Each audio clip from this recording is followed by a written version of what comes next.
Okay, so I'm sharing the screen now, and as you can see that we had previously discussed till common emitter follower. So emitter follower we had discussed, and from today we will move on to the other configurations. So this is the common base, and this is a common base configuration that you can see here. And as we know, our objective is to figure out what is the input impedance, output impedance, and the voltage gain. So this is a circuit that is given, but we need to do the AC equivalent circuit, which is here, this figure, along with the RE equivalent model of the transistor. Okay, in the RE equivalent model, as you can see, that this is a common base, and the R0 is completely neglected, and we have only this RE resistance, and as you please notice that this is not beta RE. In common base, the RE is simply RE when it comes to the input resistance. In common emitter and common collector, it gets scaled up by beta. So here it is simply RE, and here the current, this dependent current source, the direction is also opposite, so it is going out. Okay, so this is the thing. So let us see what would be Zi. Zi is the input impedance from this side. So II is flowing through this parallel to this, so that would be the input impedance Zi. What is Z0? Z0 is when Vi is 0. So when Vi is 0, your IE is also 0. So this branch is actually open. That means you have only RC as the output impedance. Very easy to understand. Now to get the voltage gain AB, we need to see what is V0 and Vi. So V0 is nothing but IO RC, but IO is nothing but your alpha IE. So here actually if you take the alpha IE current, that is in the same direction as the voltage drop, so there is no minus sign here. Okay, if we had taken the IO current, then it would be minus IO RC, but IO is basically minus alpha IE, so it stands as alpha IE RC. Then what is Vi? Then Vi is from this side, it would be II, let us so we should take it in terms of IE, because we have represented V0 also in terms of IE. So Vi in terms of IE is nothing but IE RE. So IE RE. So now if you do the voltage gain, your IE gets cancelled out, and it is like this, alpha RC by RE, and alpha being very nearly equal to 1, you have RC by RE. And you have to note that V0 and Vi are in phase. And another just point to note is this, that if your RE is much greater than the small RE, as you have already noted that small RE is quite small in the range of ohms, and the configuration, this bias resistances that we put in the network, they are very high, of the range of kilo ohms and all. So in that situation, your you can actually say that II is equal to IE, because you can assume very safely that no current or all the current is flowing through the small resistance RE. So in that situation, what happens, if II is IE, then your I0 is minus alpha IE, that is minus alpha II.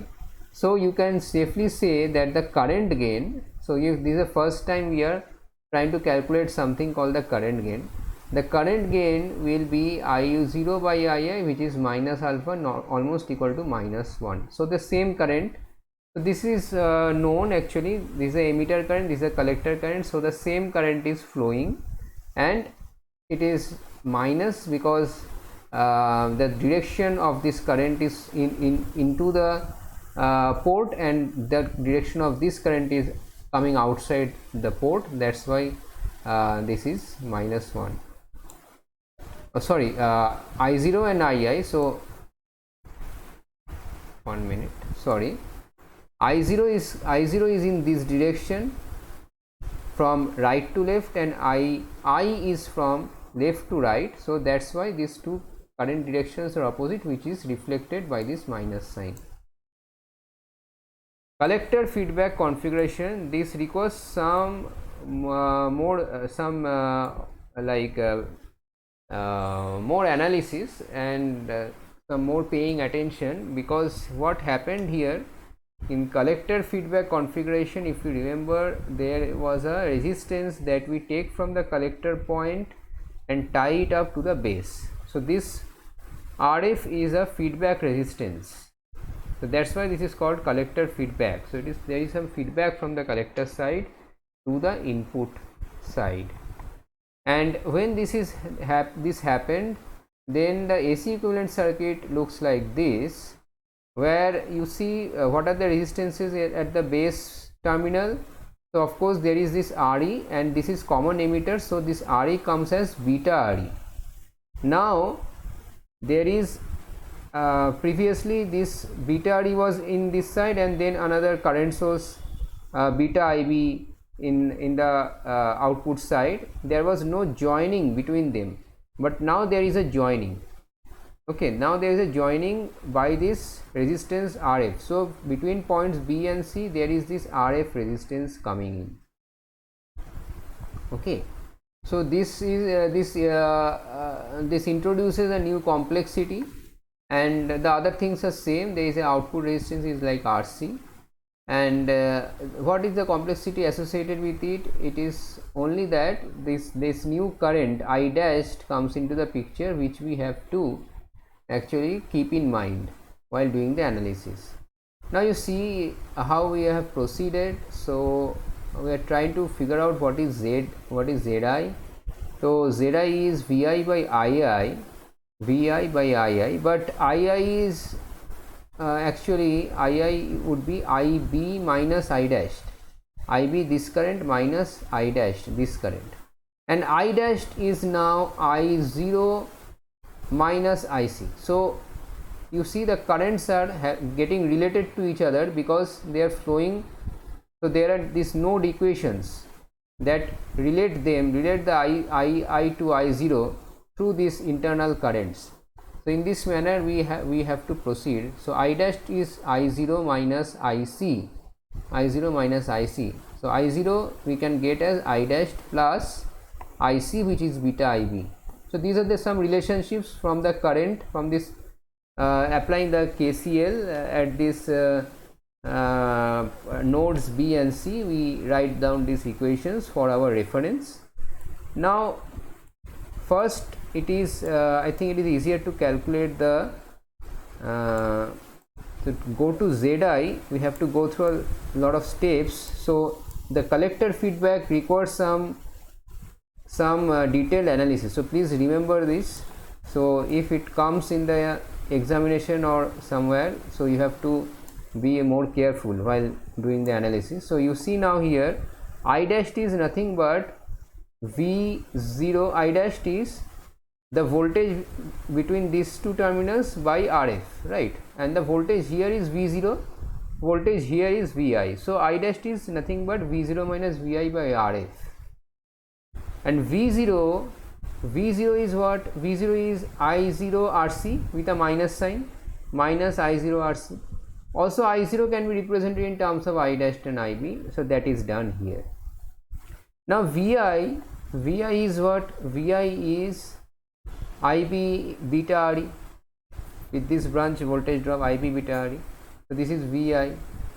So if I now replace this V0 and Vi in this equation, then I will get I dashed in terms of I dashed and IB, right? So that is what we are trying to do. I dashed, we replace the V0 and Vi here, and this is what we obtain. And when we simplify this, this is the three terms that we obtain here. So I dashed in terms of I dashed, IB and IB. So what we can do, we can collect the I dashed and in one side, and we get a relationship of I dashed with IB. So that is what we do here. We collect the I dash terms in one side, and then we get this relationship between I dashed and IB. Now I dashed and IB gets related automatically. Everything starts getting related to IB. I dashed and IB gets related, so II would get related to IB. Similarly, I0 would get related to, this is also related to IB, this is also related to IB. So everything comes in terms of IB now. So this is what we are doing here. So now II is IB minus I dashed. So we put the I dashed here, and in terms of IB we can extract the IB out, and this is the relationship. And now we can write down what is the input impedance, VI by II, and VI is in terms of IB, it is IB beta RE, VI is IB beta RE, and II is also in terms of IB multiplied by this factor now. So everything comes like this, and we now divide by beta, and because we will like to do some approximation, we divide by beta, and this is what it comes. And now we do the approximation that this RE is much smaller than RC, so we neglect the RE term from this part. This is RC by RC plus RF. So what is the input impedance coming? RE by 1 by beta plus RC by RC plus RF. So you see, because of this, try to understand, only because of this feedback resistance there is so much change happening in the input impedance, which was previously, input impedance previously was simply either RE or beta RE, or some with some RB parallel to beta RE, so like that. But now this RC also comes dragging into the input resistance equation. So this RF, what it does, it does not come alone, but also drags this RC with it, also drags the beta term with it, everything it drags with it, and the ZI input impedance is formed by all these factors. RE is also there, beta is also there, RC, RF, everything is there.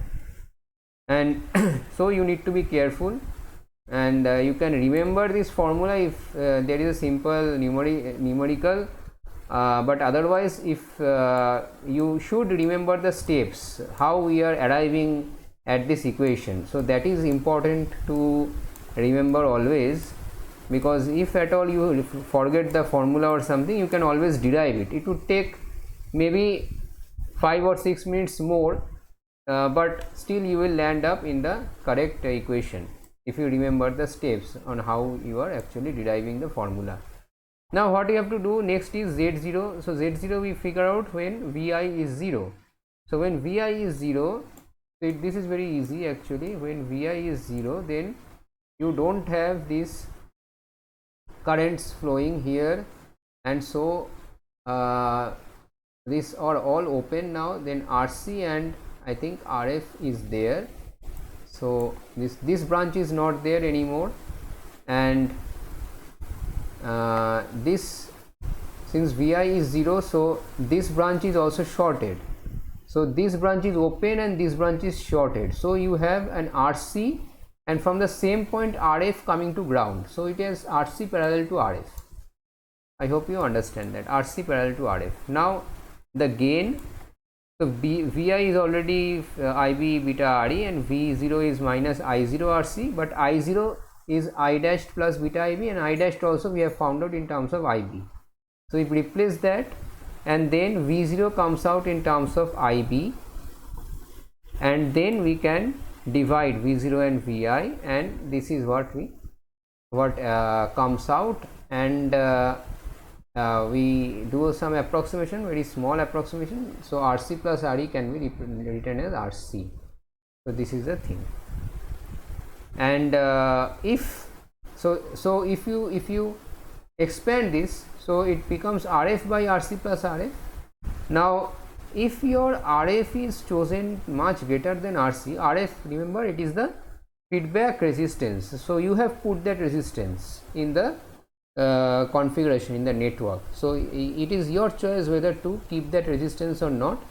So if you are putting that resistance, so you can always put that resistance, keep that resistance very high with respect to RC. So what happens, this term becomes almost 1, and hence we can say the voltage gain is almost equal to minus RC by RE. So these approximations help you to reduce this complicated formulas to very simple formula.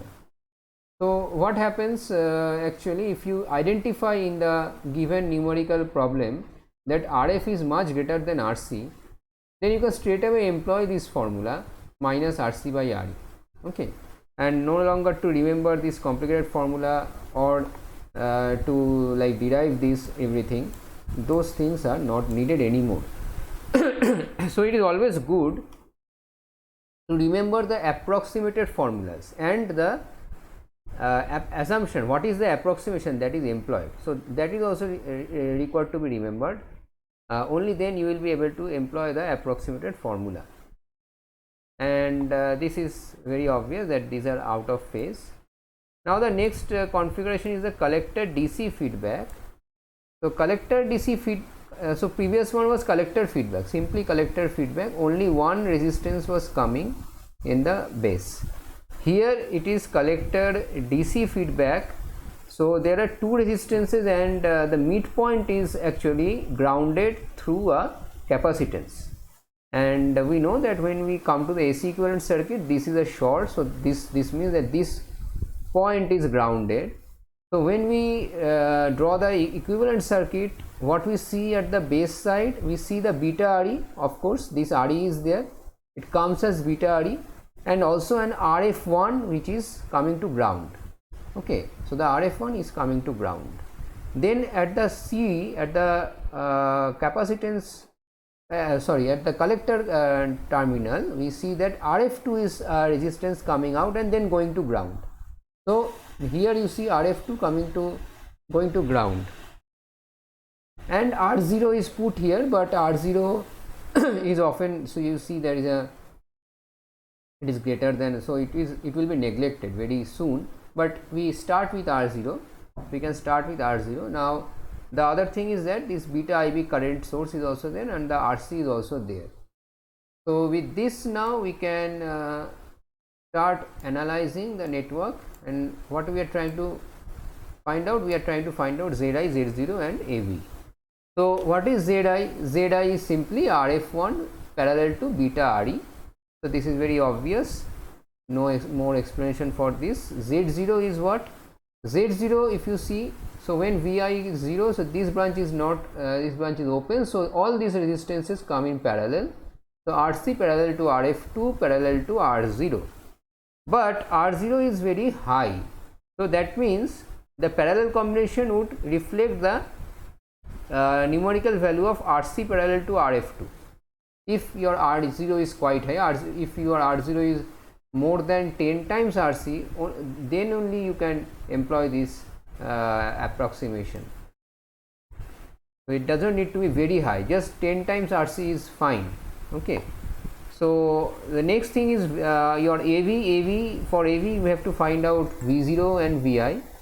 So V0 is the output voltage. So you see that it is beta IB which is going through all these resistances in parallel, which is Z0. So beta IB Z0 with a minus sign because of the direction, and Vi is IB beta RE, okay, IB beta RE. So then IB cancels out, beta cancels out, what remains is minus Z0 by RE. So you remember, and Z0 is written down here, and again that simply that approximation of RZ neglecting R0 is done. So it is this. And now remember one thing, that in the previous configurations also, in many of the configurations we saw that the AV is basically coming out to be minus RC by RE. In most cases it was coming out to be minus RC by RE, and I was stressing on this point that RC is nothing but the output impedance. So you see here in general it comes out as output impedance by RE actually, and in previous cases in the output impedance there was only RC. That's why it was RC very like directly we could have written RC, but normally it is Z0 by RE. Why? Because of this nature actually. So V0 will always be the minus beta IB into Z0, and Vi will always be IB beta RE for this sort of configuration where there is not much complexity. So if there are branch outs or something here and there, then there would be complications. But if it's just a straight branch beta RE going to the ground, and here the beta IB current flowing through this output impedance without any other series resistance here, then this is the equation that we employ all the time. Okay, so that's why it comes out to be minus Z0 by RE. So all these things are done. So what we have figured out are the Zi, Z0 and AV for each of the configurations. But why we are calculating, or why we are obtaining these parameters Zi, Z0 and AV? Because we wish to put this entire network with the BJT in form of a two-port network. Already we have covered the idea of what is a two-port network. So the entire circuit, no matter what the configuration is given, be it common base, common emitter, voltage divider, this, that, in all those cases we have calculated Zi, Z0 and AV. We have calculated these three. And when we have calculated these three, with the help of this, we can represent the entire network in terms of a general two-port network. That is what I am showing here. So this is the two-port network analysis of a transistor circuit, of a BJT circuit. So if this thing in the box is the entire circuit, and that circuit can be any configuration, but it is having this input Vi with a II current and a Zi input impedance, and in the output terminals a V0, a I0 current with a output impedance. And we have to know one more thing, which is the voltage gain at no load condition. See, there is no load connected here.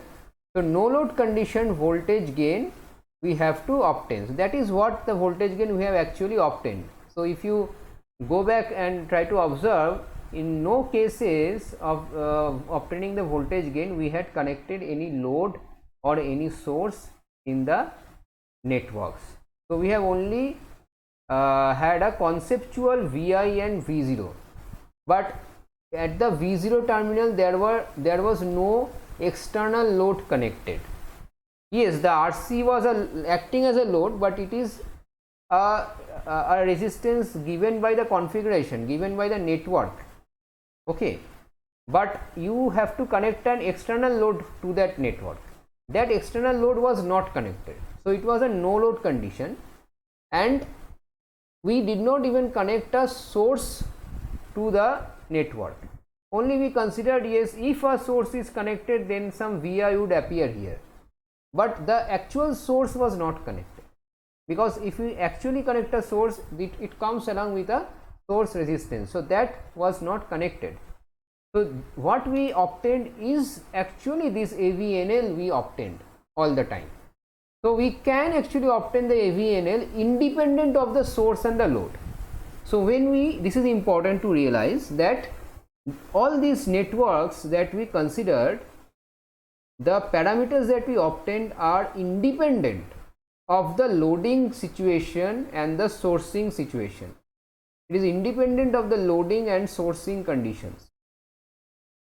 Okay, so these parameters now become a general identifying parameters for that particular network. We have calculated the Zi, Z0 and AV. They will remain the same no matter what load you connect with it, no matter what source you connect with it. Suppose you have connected a source and load, and obviously due to connection of the source and load some additional analysis needs to be done. But if you change the source and load, your AV or AVNL, your Zi and Z0 will remain the same. So you can again start from that point and do some additional analysis to obtain the additional variables which would be the like load current, source current, this and that.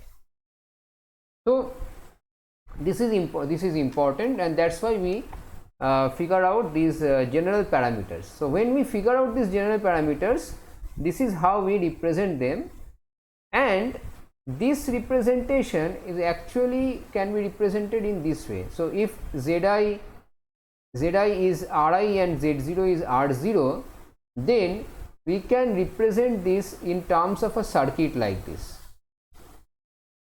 This two-port network can be represented in terms of a circuit like this.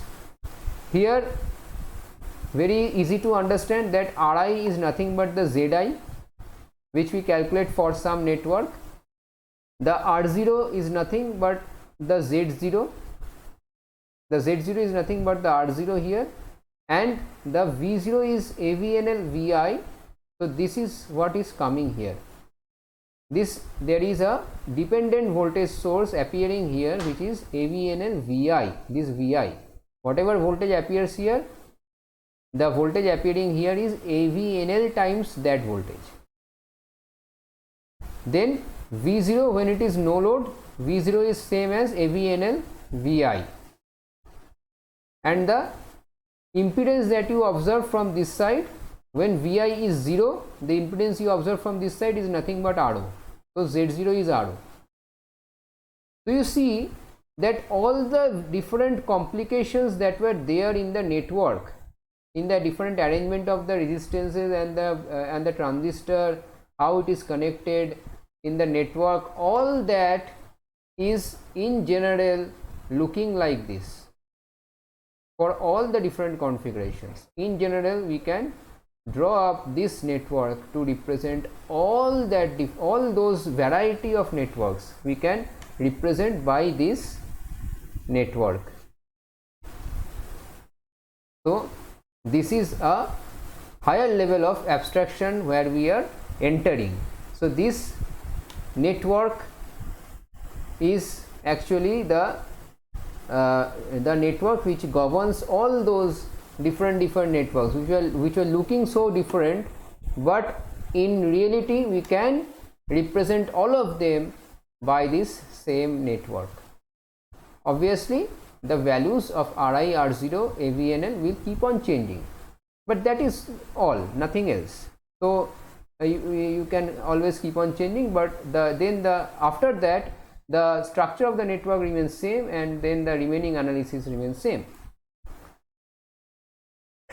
So now with the two-port analysis we will get into why it is important, that we will also realize. But first what we need to do, the two-port network we have obtained in no load and no source condition. So first what we need to do, we need to put a load and a source and see what are the changes that takes place.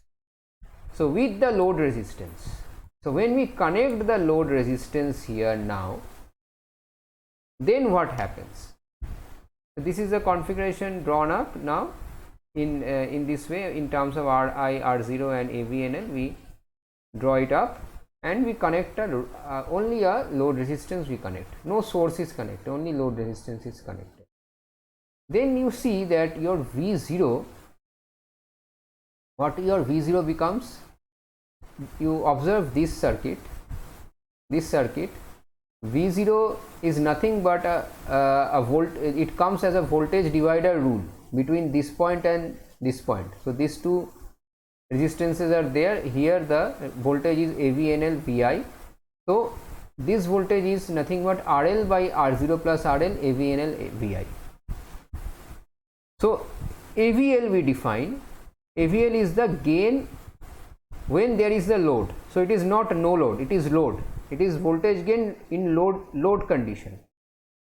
Okay, AVNL is voltage gain in no load condition. This is the parameter that we obtain from each specific configuration. Now here we find out in the loaded situation the AVL. AVL is now V0 by Vi. V0 by Vi, if you do, you simply observe that the AVNL is getting factored by RL by R0 plus RL. That's all. The no load voltage gain is getting factored by a ratio of RL by R0 plus RL. Very easy to remember. RL is the new resistance getting connected, the load resistance, that divided by the total resistance here, RL plus R0, total resistance at the load side.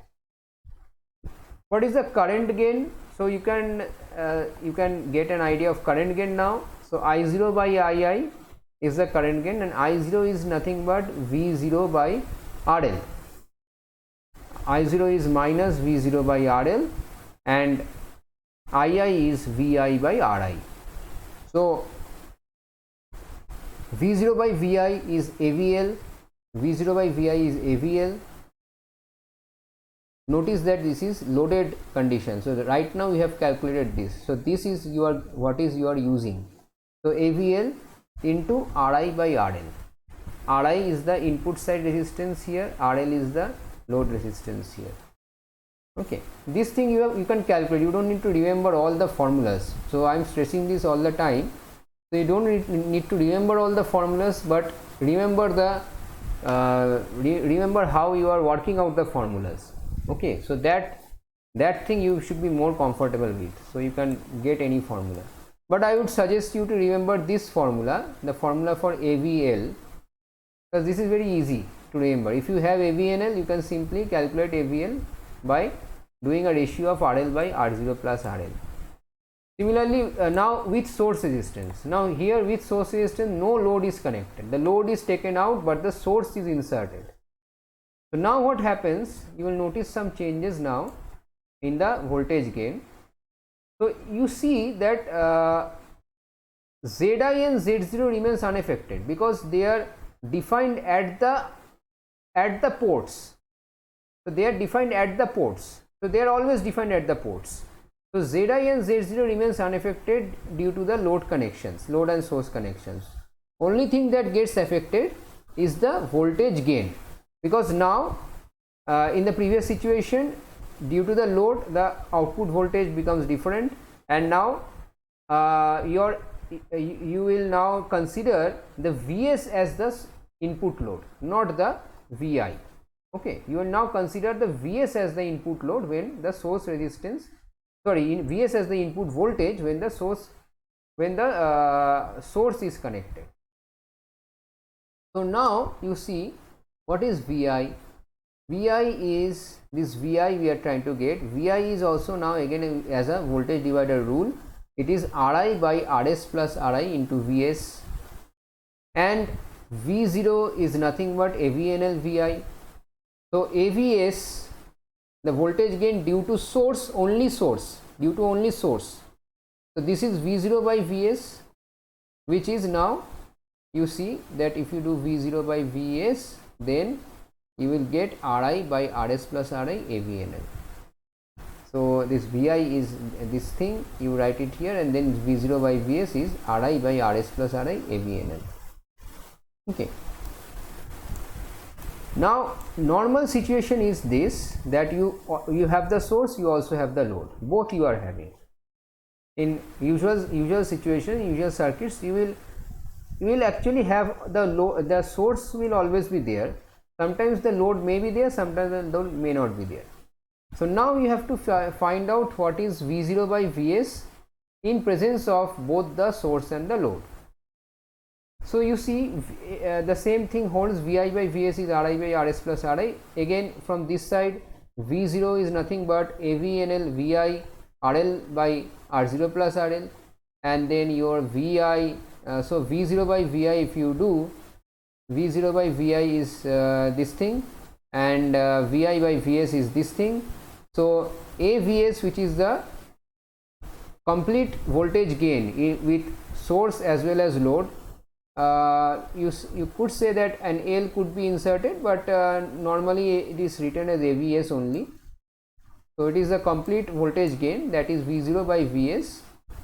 So it is V0 by Vi into Vi by Vs, and if you write it down, you see that both the correcting factors or both the scaling factors are included and along with AVNL. So it all depends on what are these Ri and RL, RS, Ri, RL, R0, all these things. So Ri and R0 are coming from the network. RL and RS are coming from the source and the load. So the source and load resistance impacts the actual voltage gain coming out of the network. So that I hope you understand. The source resistance and the load resistance impacts the voltage gain, impacts the ultimate overall voltage gain. And you can try to remember this formula. So this is a very easy one also to remember. So you can remember this formula, but don't jumble things up. Okay, there is a possibility of jumbling things up by writing RS here or R0 here.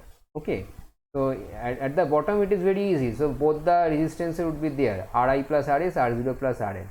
But what is appearing in the numerator, you should be careful. So in one factor it is the Ri, and in another case it is the RL. So in one case it is the Ri, which is the input impedance of the network, but in another case it is not the output impedance of the network, but the external load connected to the network. So remember these things.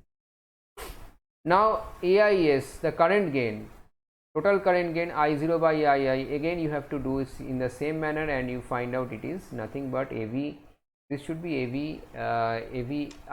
Yes, it is AVL only, because it is V0 by Vi. It is AVL Ri by RL. But in terms of IS also you can write it. In terms of IS, if you write it, then you have V0 by Vs here, and you get AVS, and A minus AVS RS plus Ri by RL. Okay, so both equations are valid, but normally you saw earlier that this equation was same in earlier also when there was no source. In that case also this equation was valid. So this is a general equation which you can remember, and it is very easy to remember, minus AVL Ri by RL. And AVL you have to calculate anyway. When you are calculating this, AVL is very easy. AVL is simply RL by RL plus R0 into AVNL. So also I have written this, that in general this is Zi by RL in general. Please note that. So this is the thing.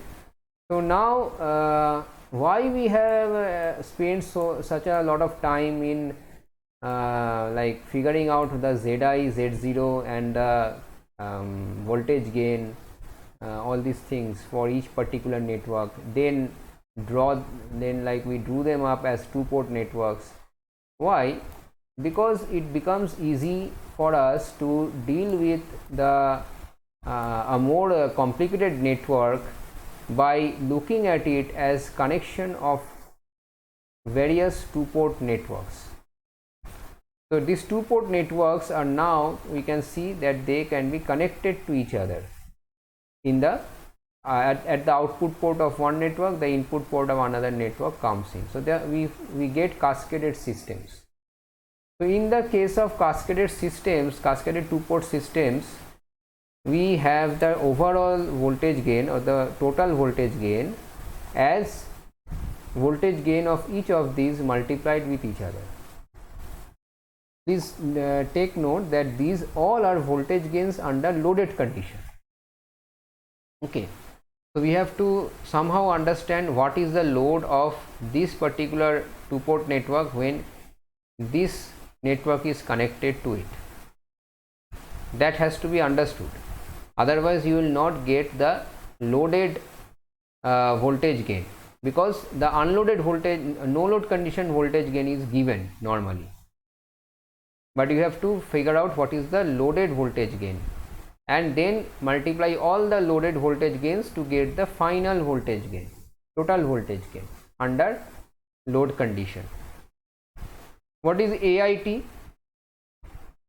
Current gain, total current gain. Total current gain is total voltage gain into ZI of the total system divided by RL of the total system. RL is the load of this total configuration. RL is the load. This is RL. And ZI is the input impedance of this complete configuration. Input impedance looking from this side. And that is nothing but ZI1 only.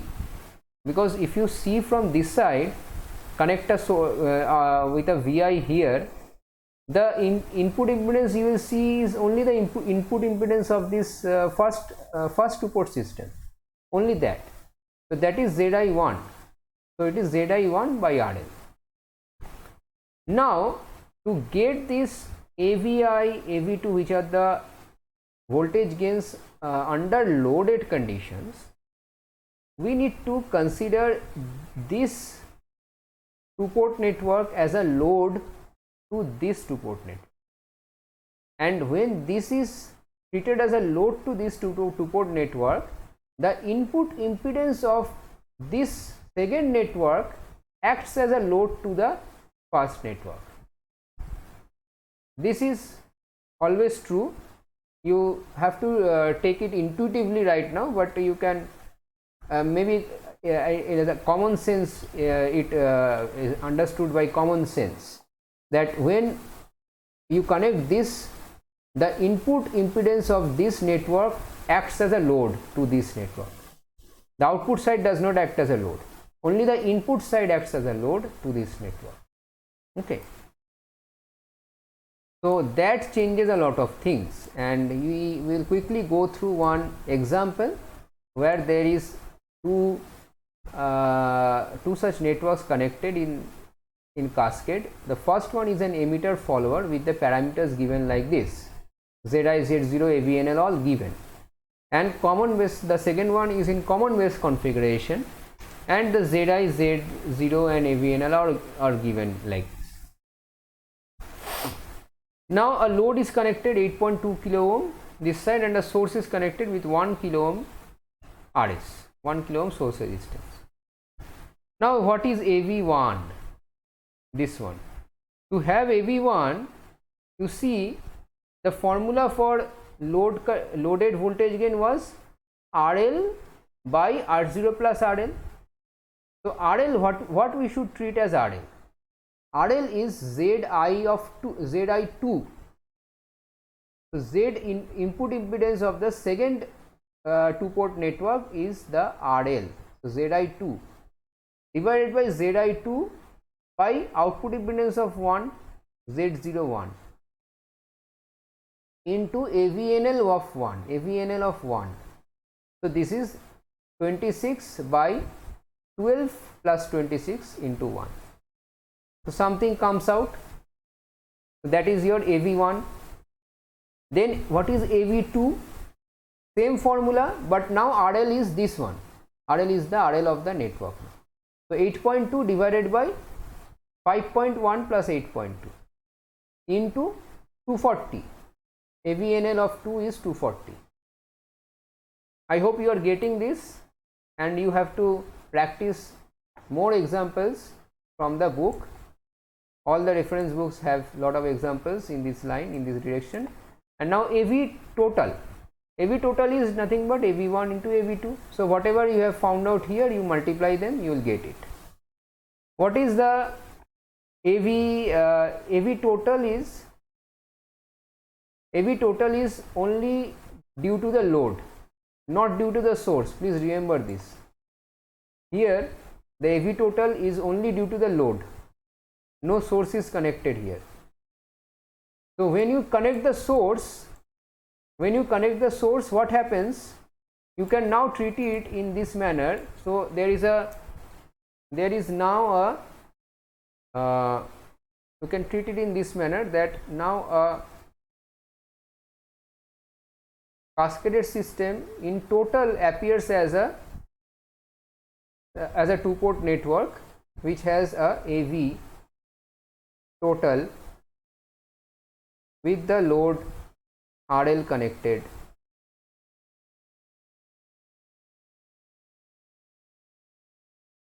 And now at this side you are now connecting the source with a source resistance.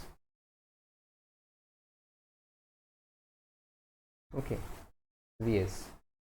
So what would happen, that this AVT would get factored by the RS.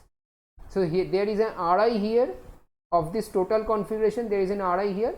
So RI by RS plus RI into AVT it will be. But what is the RI?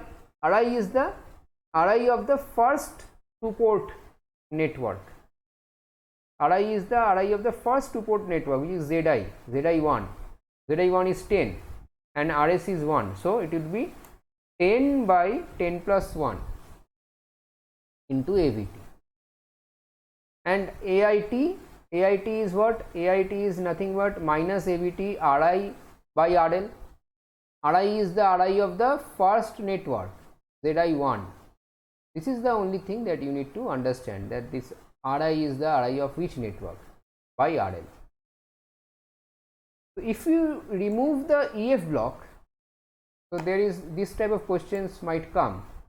So you analyze the entire cascaded system. Now you will be asked, if you remove the emitter follower block, then what happens? When you remove the emitter follower block, it is simply one common base configuration was only there. So there the ZI, Z0, AVNL, all parameters are known. The RS source is there, the load is there. So it is simply an analysis of the common base configuration, and then you find out what your VI, VS, these things are. What your VI by VS is. VI by VS would be your VI by VS is your ZI by ZI plus RS, and V0 by VI, V0 by VI would be RL by RL plus Z0. And if you have to find out what is the total V0 by VS, then it is V0 by VI into VI by VS, simply, that we have already known. And you can calculate these things, that reveals a certain thing. So can you calculate these things with me? What is this coming out to be? Someone with a calculator, please answer me. What is the AV1 here? Okay, 0.68. This reveals something actually. That's why it is important to calculate now. What is AV2? AV2 here.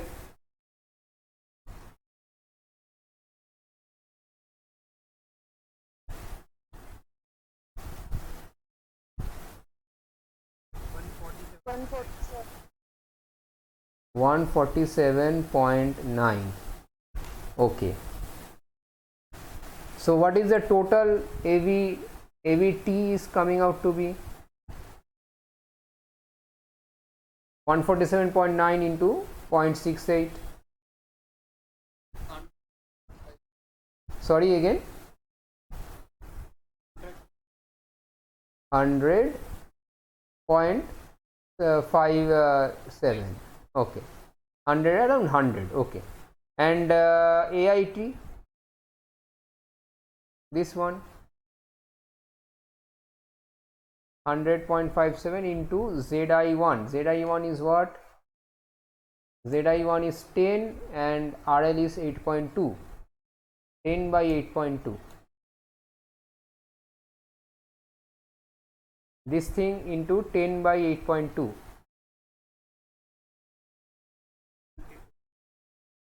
122.7. Okay. Now if you remove the emitter follower block, then what your this VI by VS, calculate this, all the parameters you can see very easily now. What is ZI is 26, RS is 1. 26 by 26, 26 by 27, what is that? Something 0.9 something. 26 by 27,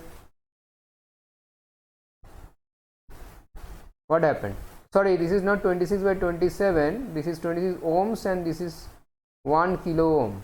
Okay, 0.025. Please be careful about these things. I hope this was not a problem here. Okay, I think you did it correctly. The Zi2 came here once, 26, and there were 12 ohm. Okay, that was fine then. Okay, and then here this one RL by RL plus Z0, RL is 8.2 kilo ohm, Z0 is 5.1 kilo ohm.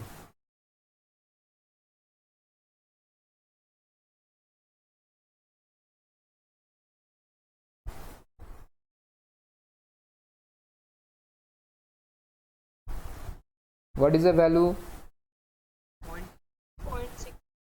0.61. So what will this become? AVS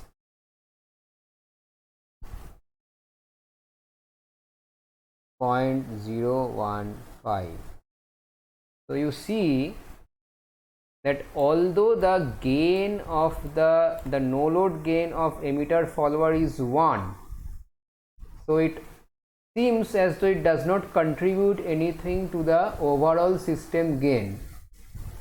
But unless you put this emitter follower before the common base, how the voltage gain drastically reduces? The voltage gain without the emitter follower is 0.015. Although the no load voltage gain of the common base is 240, but the actual loaded condition gain becomes 0.015. Unless you put the emitter follower, you will not get a good gain coming out. So with the emitter follower, the gain you are getting is 100, and if you remove the emitter follower block, the gain you are getting is 0.015. You understand the drastic change that happens. Although the no load voltage gain shows something very different, so it seems like the no load voltage gain of the emitter follower does not contribute anything to the picture, but it does. How it does actually? Actually, these parameters, the Zi comes, so actually a combination. So the combination plays some role. Okay, so no need to go too deep into what actually played the role and how it played the role, but just get an understanding from here that this is the reason why we have to employ sometimes multiple configurations one after another in cascaded manner in order to raise up the gain, or in order to obtain the gain that we desire. So it is not always by changing the external resistances we can, or the resistance of the configuration, we can obtain some gain. It's always not possible like that. Sometimes we have to employ this sort of cascaded systems in order to boost up the gain or to maintain the gain at a certain level. Okay, this is the thing that I wanted to highlight here. So I hope that you were able to grasp something of what we talked about today, and when we put two-port networks in cascade, how we should go ahead in solving them. With these ideas, there are several problems in the books that I have referred to you. So you solved examples you do by yourself. That would give you a lot of understanding. So in the numericals you will see that an entire network is drawn, but from that network we have to get the two-port parameters Zi, Z0, AVNL for one part of the network and Zi, Z0, AVNL of the second part of the network. There would be multiple transistors. So you understand that this entire circuit is having two transistors, one transistor here in emitter follower mode, another transistor here in common base mode. Okay, so you have to separate those parts out and figure out what are the Zi, Z0, AVNL. For the next part also you have to figure out what are the Zi, Z0, AVNL. In this problem they are given to you, but in an actual problem you have to first figure out them for each individual parts and then combine them in this manner and then solve for the final solution, get the final solution. So it becomes a bit longer than this one. It needs a bit more careful attention. So you try to solve all those things from the book, and in the next class we will go further ahead into another type of equivalent model for the transistor, which is the hybrid equivalent model. That is also a very important one that was used earlier mostly. Nowadays mostly RE equivalent model is used, but the specification sheets would give you the hybrid equivalent parameters, hybrid model parameters. So we have to see the hybrid equivalent model also, and we would come to a point where we would have a equivalence between the hybrid equivalent model and the RE equivalent model, so that even if we have been given the hybrid parameters, we would be able to utilize them to solve the network in terms of the RE equivalent model. So that those things we have to explore. So we have our class would continue till 30th June, I believe, or is there the first week of July is also included? I am not sure, I have to check again. So at least 1 month we have, but there are several topics which we have to cover.